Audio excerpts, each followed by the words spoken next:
We would like to acknowledge the Wurundjeri people who are the traditional custodians of our land here in Melbourne. AEF is committed to honouring Aboriginal and Torres Strait Islander peoples' cultural and spiritual connections to the lands, water and seas, and pay our respects to elders past and present.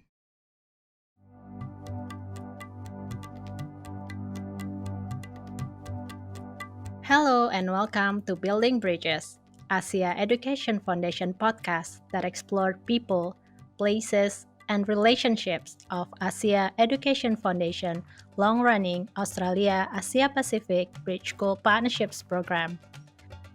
Selamat datang di Building Bridges, podcast oleh Asia Education Foundation yang akan menceritakan tentang individu, tempat, dan hubungan yang terjalin dari program kemitraan Sekolah Bridge Australia Asia Pasifik. My name is Ramalia Rubiani. I'm the IF Senior Project Officer for Australia Indonesia Bridge School Partnership Program. I work out of the IF in Jakarta office along with 4 other colleagues. I'll be your host in this episode, our final episode in the second series. In today's episode, we'll be speaking to the teachers from Suncity Schools in Delhi, India, and Traralgon College in Eastern Victoria, Australia. Later in this episode, we'll be joined by Chris Higgins, AEF Manager of Education Design, about digital pedagogy and about how AEF support teachers to use digital tools in their partnerships. Nama saya Ramalia Rubiani, Senior Program Officer dari AEF untuk program kemitraan Sekolah Bridge Australia Indonesia. Saya bekerja dari kantor AEF di Jakarta bersama dengan keempat rekan kerja lainnya. Kali ini saya akan memandu Anda di episode terakhir dalam seri ini. Suncity Schools in Delhi, India is located at the foot of the picturesque Aravallis mountain range, and it's set on 5.5 acres of land. It's a co-ed school that caters for the students from the preschool through the end of the secondary school. The schools aim to blend the wisdom and knowledge of Indian heritage with a cutting-edge digital learning. Traralgon College is the sole government secondary school provider for the regional town of Traralgon, a town of around 30,000 people that is located around 160 kilometers east of Melbourne CBD. The school is set across 2 campuses, a junior and senior campus. It has a motto, growing together as adaptable, confident, successful learners and citizens. Sapna Bakshi, the Suncity School's International School Assessment Coordinator, and Daniel McCaughney, the Traralgon College's leader of the school's Studies of Asia program, are the Bridge lead teachers. In contrast to the partnership from our last 2 episodes, Suncity Schools and Traralgon College started their Australia-India Bridge School partnerships this year, in April 2021. Throughout the following months, Sapna and Daniel attended the virtual professional learning program, which not only featured guidance on design thinking and project-based learning, but had a number of online activities designed to foster a sense of connectedness between partner teachers. These activities include online cooking classes, indigenous dance demonstrations, and virtual tours. We spoke to Sapna and Daniel about establishing their new partnership online. Actually, Suncity School's school philosophy is to incorporate best pedagogical practices internationally, nationally. And that's the reason why we engage in a lot of inter-school, international events as well. So the core aspect is to make students who can add meaning and value as a student and as an individual in the future. And this is what we do by incorporating SDGs, the Sustainable Development Goals in our curriculum, and the International Partnership School programs. So when we had this incredible opportunity by Bridge, to be a part of the inaugural virtual Asia-India Pacific Partnership Program, we simply grabbed the opportunity because this would provide us with a digital platform where our school communities would connect cultures, language, history, and diversity of the Asia Pacific region. So, hence, we just kind of dived into the opportunity. When I started at Traralgon College, I took on a job that was a little bit unusual. I'm trained as a humanities teacher primarily, and the advertised position was for something called Studies of Asia, and I had no idea what that was. But I decided to jump into it anyway. And the Studies of Asia program didn't really have an identity when I took it on at Traralgon because it was just starting. Essentially, it was a combination of our second language teaching, which was provided by a Chinese entity. So they provided a Chinese language teacher in our classroom. And on top of that, so that was one lesson a week. And for the other couple of lessons of the week, it was focused heavily on intercultural capabilities and essentially trying to break the Traralgon students' mindset out of their little Latrobe Valley bubble, which they can seem to get very caught up in. You get many, many students at Traralgon that grow up, live, work, study, raise their family all without leaving Latrobe Valley. And there's not a problem with that, but there's just not much thought beyond their immediate environment. I think the intercultural capabilities does lend itself quite well to the types of skills that a humanities teacher does carry, because there's not always hard and fast right answers, for example. There's a lot of grey area, there's a lot of conjecture. And that's something I love about learning is being able to have arguments where people disagree, but nobody's wrong. One of the really big motivators for Bridge India specifically was trying to break the China-centric nature that the unit was starting to get. While I was trying to talk of Studies of Asia, I really wanted students to understand that Asia is bigger than China and Japan and Thailand. Why are they only thinking China when we're trying to teach about a whole continent, the biggest continent on the planet? And we're trying to use that as a leverage point to understand global cultures and even their own culture, for it to be a bit of a mirror for them to hold up and be able to understand themselves a little bit better. Firstly, I must introduce you to a word in Hindi which is called as karma bhumi. Karma literally means action and bhumi means field. So, what is my field of action as an educator? It is to enrich the lives of my students, to enrich the lives of my colleagues, and this is my field of action. I understand there are frontline workers, there are the armed forces who guard our borders, but what is the role of an educator? My field of action is education.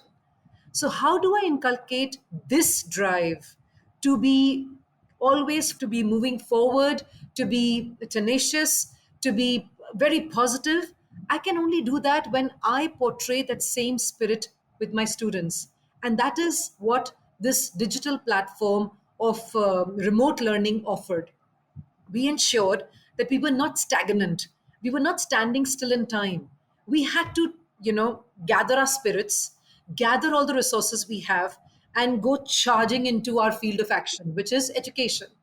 And where I have this tiny window where I'm reaching out to all my students so that they know that they're not alone. I am there with them. They will see me every morning with my huge $1 million smile.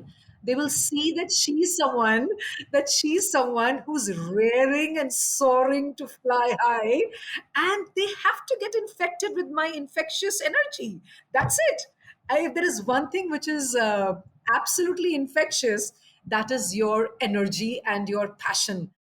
When I wrote the application for the Bridge program, the world was obviously a very different place. And I wrote it with the anticipation of an international trip and of also hosting a fellow teacher from overseas in my house. I thought that was going to be such a fantastic experience.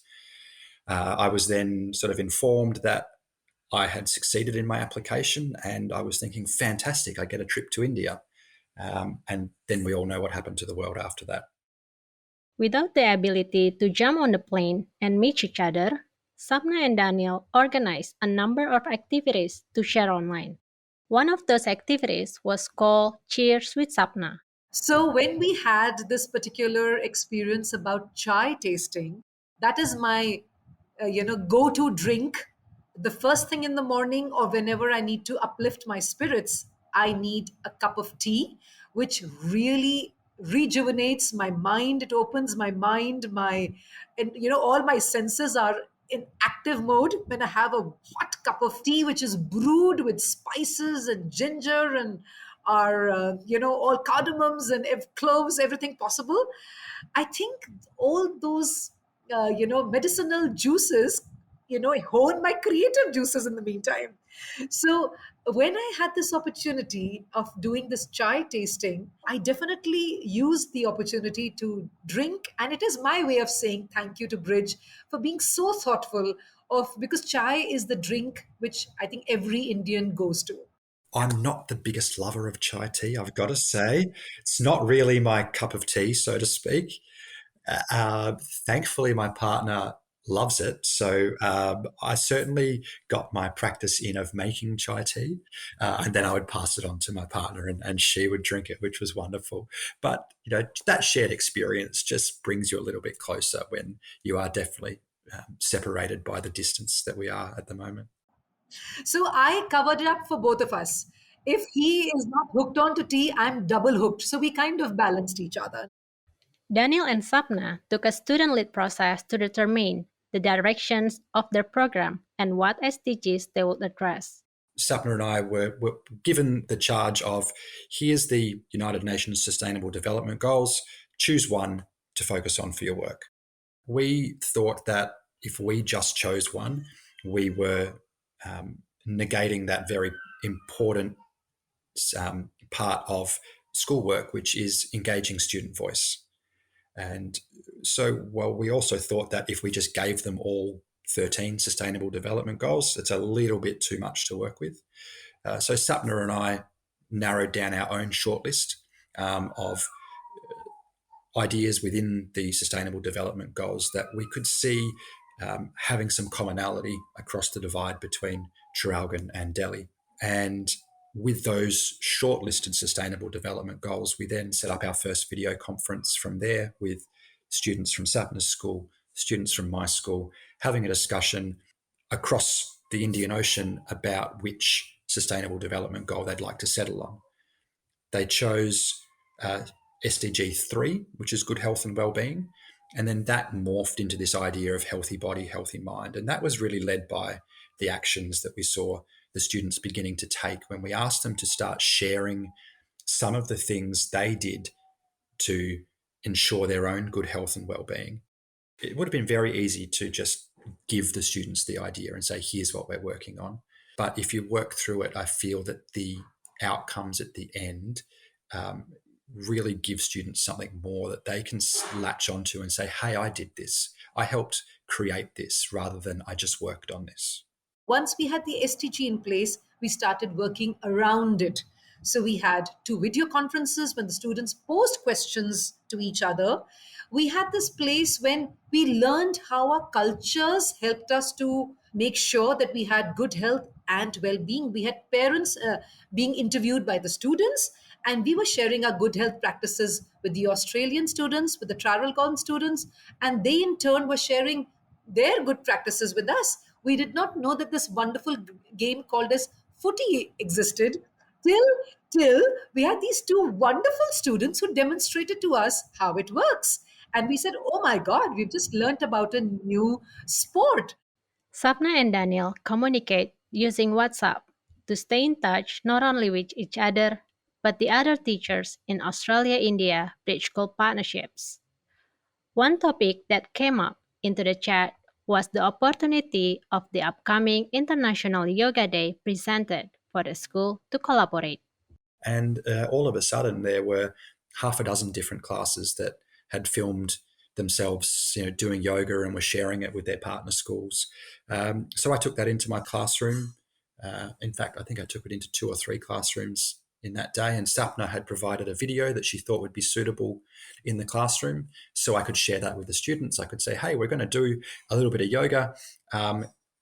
The video has been provided by our international partnership teacher, and I'm going to film you and we're going to send it back. So we got a little bit of sharing of the experience of that happening. And I think the knowledge for my students that a similar thing was happening in another classroom all the way on the other side of the world was quite profound for them. They were doing yoga. It was chair yoga. So it was yoga where they didn't have to leave their desks. So lots of just bending and stretching and moving. And they certainly were more enthusiastic than I expected.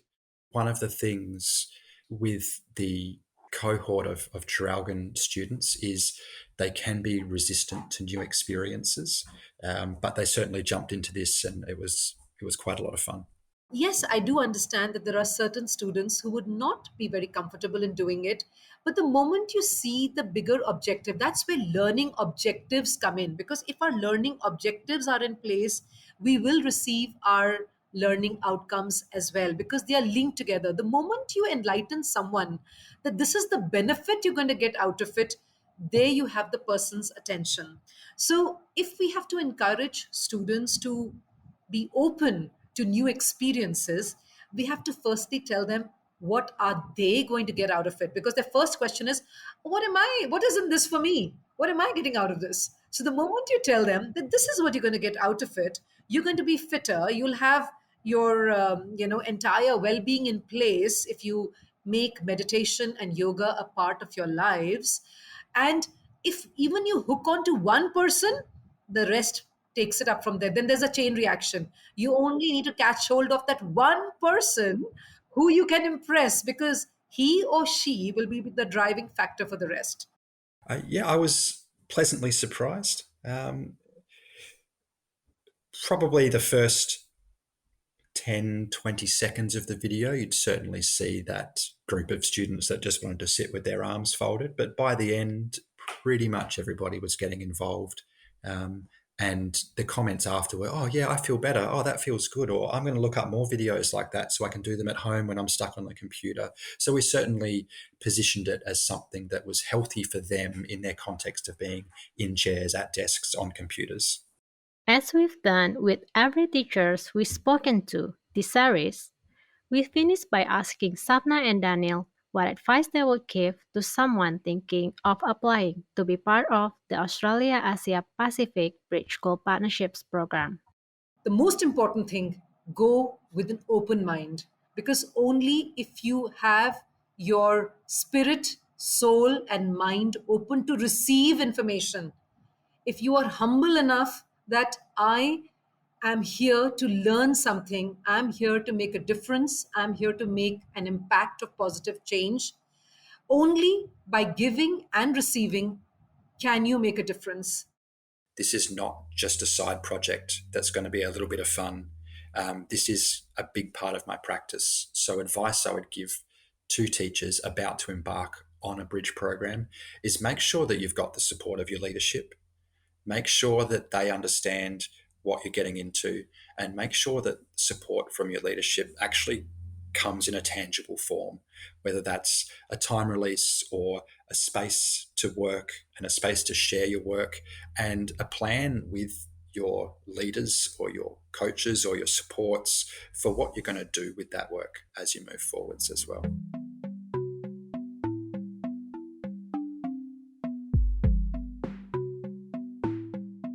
As teachers and students start stepping back into classroom after another year of disruptions due to COVID pandemic, it feels like the right time to take a step back and look at the digital tools that the teachers use in the classrooms. We spoke to AEF Manager of Education Design, Chris Higgins, about digital pedagogy and how AEF support bridge partner schools in the making the most of digital tools. In its simplest form, digital pedagogy is very much just the study of the effective use of digital technologies in teaching and learning. So just like pedagogy is the study of what is effective teaching and learning with young people, and same as andragogy, it's with adults. Digital pedagogy, exact same thing. How are you using tech in your teaching and learning, and are you using it effectively? And I think that's the biggest part of it. It's that, are you using it effectively? And sometimes what also comes into that, which we can very easily gloss over and forget, is when is it appropriate not to use it? And I think that's also what people forget about digital pedagogy as well, is when we focus on that effective, that also brings with it, when do you use it? Why do you use it that way? How do you use it? and when is it good not to use it. Integrating digital tools into a classroom in a meaningful way is not without its challenges, Chris continues. We've got these tools that have all of these pros and benefits. They can save us time and they can be more efficient and they can help us create the most amazing things. But more often than not, where you've got all those benefits, you have the complete and utter, polar, complementary opposite, where it's like, yes, it can save you time if you know how to use it really, really well and you don't have any tech issues.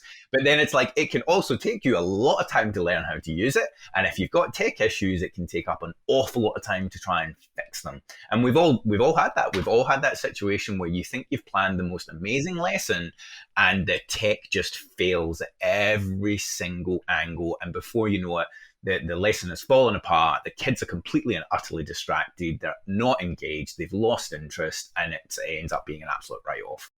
And we've all joked and laughed about how some of the most common things we say now are, oh, you're on mute, or your camera's not on, or nope, you're not shared, no, wrong screen. We've all been there, and it's no different. And I think educators especially, and I don't know if it's the type of people that go into teaching, I think we tend to set the bar so high for ourselves, and we tend to be such perfectionists that we often don't just give ourselves a break and say, hey, be patient with yourself and forgive yourself. Like, it's all part of the journey. It's all part of the learning experience. Laugh it off. These things happened. Nothing bad actually happened. Yeah, you might have lost a bit of time. The lesson might not have worked. Oh, well. But yeah, I certainly think it's those lessons where things derail and you kind of feel like you're banging your head against the wall going, well, that didn't work, and so much for that tech supposedly making everything easier. It just made everything feel a lot harder. Over the last 4 episodes of Building Bridges, we've heard about the teachers connecting themselves and the students in the different countries online. Chris went to tell us how AEF support bridge partnerships to feel confidence when using digital tools. Through the bridge programs, we have specific professional development sessions that are focused on digital pedagogy and using digital tools. So recently we had one for our Indonesian bridge program where I actually helped run and facilitate a session specifically on what is digital pedagogy, why is digital pedagogy important, and what does it mean in our specific context? So when we are talking about the bridge partnerships, why is a digital pedagogy important? So we explicitly discuss it. We look at tools that will be particularly useful. And again, we try and keep that as tools that are relatively straightforward to use and tools that will allow schools to collaborate relatively easily, both synchronously and asynchronously. And that's also part of what we talk about when we discuss the digital pedagogy, is that when it comes to collaborating across continents, across countries, across time zones, we need to be very selective about the digital tools that we use. They need to be appropriate, they need to be reliable, they need to be accessible. And so that's where we talk about using a lot of asynchronous digital tools as well. So don't expect everything to be a live conversation, because time zones, connections are going to make that very, very difficult. So what other tools can you use that are also asynchronous and support you in that manner? So we do all of that explicitly, but then it's also embedded throughout the entire program. So every session through the Bridge program, especially at the moment, is scaffolded and modeled to use digital technology. So through each professional development session in the program, they will use different tools. Another potential challenge when connecting with the partner schools in another country is that of the time zones. For example, when Sapna is starting her school day at 8 a.m. Delhi time, for Daniel and his students in Traralgon, it's 2:30 p.m. Chris explained the difference between synchronous and asynchronous online interactions. And I think the easiest way to think about it is, synchronous is very much live at the time. And so when we think about synchronous, tools that often come to mind are things like Zoom and Microsoft Teams, the ones that allow us to do live video chat, essentially. And so asynchronous is just anything that is not at the time. So if I'm going to do something asynchronously, essentially I could post something at a time that works for me, or maybe even during a class time, but I'm not expecting someone to react immediately to it and respond immediately to it. And I think in the world that we live in, and especially during the pandemic, as everybody switched to live tools such as Zoom, there became this default assumption again that online learning is live, synchronous learning. And it's not. Great learning can happen that isn't live and at the time. And so I very much talk about the sequence of learning, and especially for something like the Bridge program. What is a series of asynchronous activities that you could do that could potentially lead to a synchronous one? So, for example, using something as simple as a Google Doc can be used really, really well asynchronously. I can have students who can post a question into a Google Doc, and then whoever they've posted it to in the other school, in the other place, can respond at a time that works for them. And then essentially you can create this chain of a conversation, and it's not happening necessarily live and synchronously, but it's all stored there. It can be referred back to. Everybody can access it easily. Is there a sequence of activities that you can do like that are asynchronous that eventually lead to this synchronous one? And I think often in these partnership programs, the synchronous activity is often a conversation or maybe a bit more of an interview where we have questions that we want each other to respond to about maybe our daily life, our lifestyle, our culture, things like that. Can we actually have a series of asynchronous activities in something as simple as a Google Doc or a Padlet where the students co-create those questions, where they say, hi, here's a topic we might talk about, or they have a conversation back and forth to choose the topic. Then they have a conversation back and forth in that doc to try and create the questions together. And that serves a number of functions, because then it's co-designed, co-created, everybody has buy-in and ownership of it, but also everybody has also previewed and observed those questions so they know what is coming. And that can also help build a lot of confidence, and especially when we're talking about different cultures and our intercultural understanding. Culturally, in some places, people can be quite shy when it comes to doing things face-to-face and live, and especially if they haven't seen the question and they don't know what someone's going to ask them. And I've heard many educators say it like, we got on a video call and my students asked questions and then nobody responded. And we all just sat there. And it's like, okay, was there a series of asynchronous activities that could have led us to that point, so that by the time we got to that point, it was so kind of scaffolded that everybody knew what was coming, everybody knew what they were going to say, everybody was able to think about it and preempt it. That's the key for me, is use the asynchronous, use a series of them, and think about how you can use them to eventually scaffold and lead towards a synchronous event. Chris left us with these final thoughts. I think that the biggest thing for me, for any educator out there who might be listening to this, is just remember the learning goal. Just always have at the forefront of your mind, what is the learning goal? Don't let the technology distract you. Don't let the latest, newest fad in technology distract you, because there are companies out there who are worth millions and billions of dollars who are constantly looking for that next big thing. And they're constantly wanting to tempt you with it and try and sell it to you and promote it to you and tell you all the reasons why you should use it. But you're the educator. You're the one with the pedagogical knowledge and experience. And ultimately that comes back to, what is the learning goal? Can you achieve that learning goal by using something that is simple, that is free, that is easy to use, or maybe not even a digital tool at all? Can you achieve that learning goal?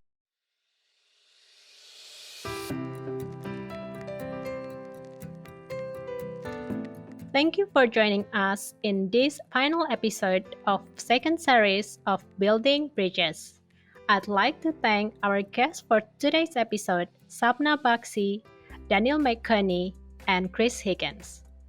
Thanks again for listening. Sekali lagi, terima kasih telah mendengarkan podcast ini. Sampai jumpa and goodbye. The Australia Asia Pacific Bridge School Partnerships Program is supported by the Australian Government and implemented by Asia Education Foundation at the University of Melbourne.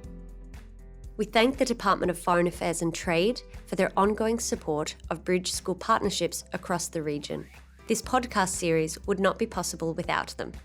If you would like more information on being part of the Bridge School Partnerships Program or Asia Education Foundation, head to asiaeducation.edu.au. You can find us on Facebook, Instagram, or Twitter with the handle @AsiaEducation, or contact us via the website. Building Bridges is presented and produced by Asia Education Foundation with support by Dave Rogers and DFAT. Intro music by Shufam, outro music by Matt Piesi at Mixtape Studios.